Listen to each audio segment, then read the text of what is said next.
Today I'm going to show you guys how to take a PVC tube. This one's about 3.5 inches by 1/2 inch, schedule 40, and make a nozzle for a rocket that will not come out when you fire it, which is important. First, I just have a regular drill here, cheapo 1-speed, and in it I have the wire brush from a Dremel kit. I suppose it's 1/2 inch or 5/8. And what you do is you take that brush and you put it in the end. At first you gotta kind of jam it in there. This is going to be loud.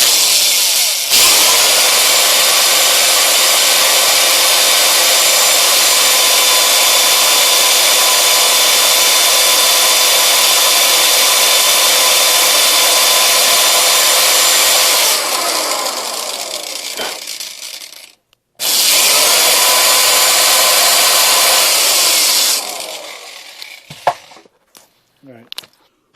If you look in there, I'm not sure if you can see a groove that I just carved with that. I'm gonna turn off my flash here. You can see a groove that just carved, and that gives something for the clay that you use to really grab onto. Now what you have to do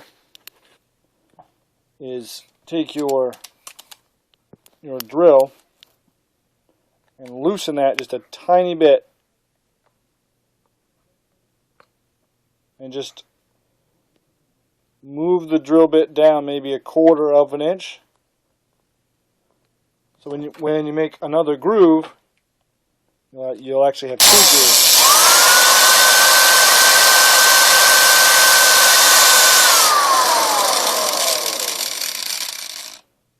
That's not far enough in. So I'm going to adjust it so it's farther in. You don't want your grooves to overlap. You want 2 distinct grooves.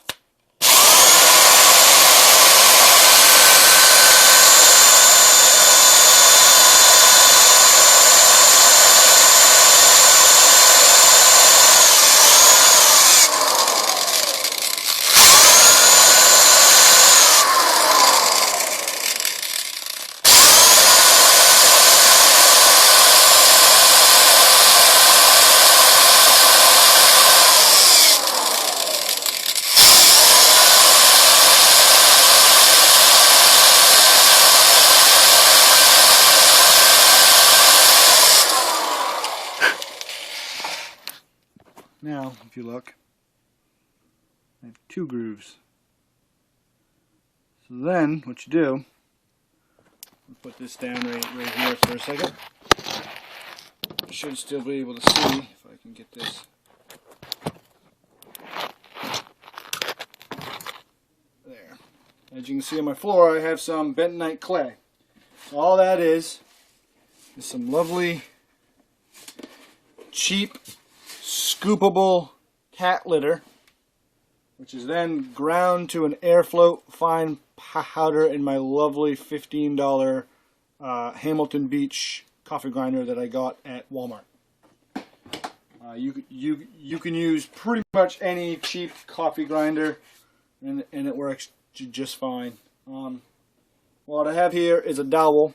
I believe it's 5/8 cents that I sanded down a tiny bit, so it'll fit into my tube pretty snugly.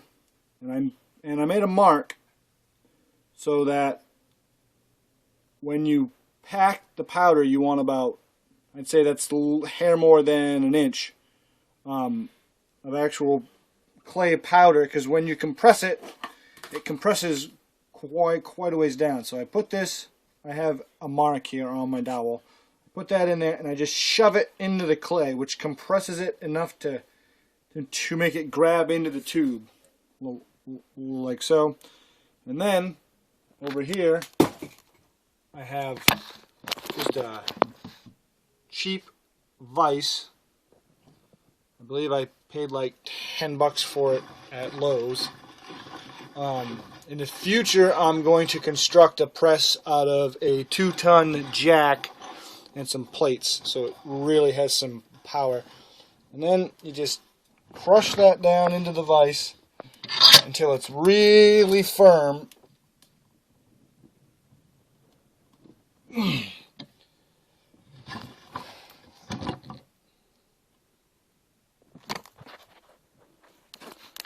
then what I do is I take that out, and there's always a little bit of powder, pound it out. Now my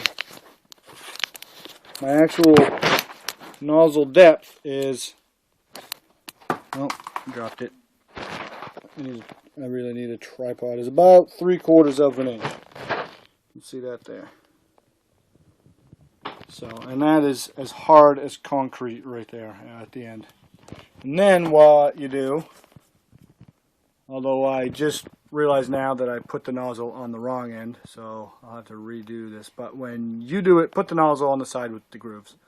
Also, I usually put grooves on both the top and in the bottom. So I have grooves on my nozzle and my head plug, so they both don't go anywhere. And then I have these tools that I made up, which are simply drill bits. Let me turn on my flash again. Drill bits wrapped in paper to the right size of this tube. And you see it fits in there pretty tightly. And then what I do is I use a large drill bit. I believe this is 1/2 inch, and or maybe 9/16. And I just put it in there. I'll try to put this down again. Let's see how that's gonna work out. I really need a tripod. I just put that in there and give it, 5 or 10 good twists. And what this does is it carves a converging angle on the top of your nozzle.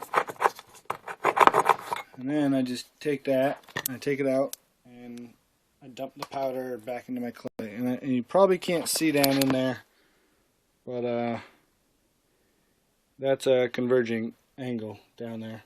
And then I have the other tool. This is actually too big. I have another one, the right size nozzle, somewhere around here. What I use is a 5/32 size nozzle. And then what I do is I took a short piece of PVC pipe and a coupler. And you can either drill from this side, or you can just not use this piece and drill from the other side. But what I usually do is I do my nozzle plug, then I fill it with propellant, put in my head plug, and then I drill my nozzle out when everything is compressed. Because if you don't, when you drill down through, it pops out a plug on the other side, which I will show you now.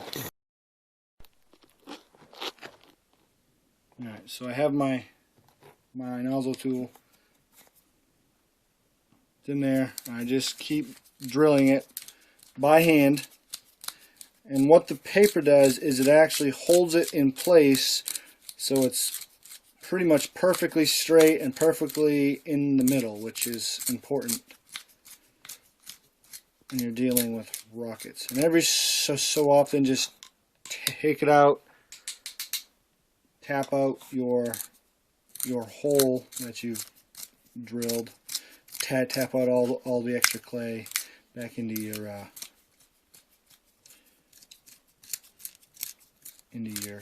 container. You're going to see when I get to the end, it's actually going to push out a cone shape out of the bottom of my nozzle, which is actually not bad because you want a divergent angle cone to come out the bottom.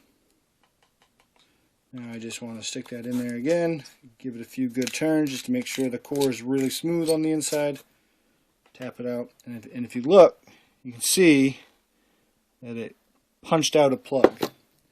Now that's not perfect, so what we do is we take our coupler So pretty much you attach that coupler on there, and then you take your large drill bit again, and on the other side, on this side, you got to be really gentle. I usually give it a turn clockwise and a couple of turns counterclockwise, and you just want to carve off a little tiny bit at a time, and don't carve off too much, because if you do, it'll actually start to take it off away from the walls, and you actually lose some of your material. But there you have it. You have a divergent angle and a nice smooth core that's about 3/8 of an inch thick and will handle tons of pressure if you put the grooves in there, but I'm an idiot, so I put it on the wrong side. In the future, I will show you how I make my dry and wet propellant.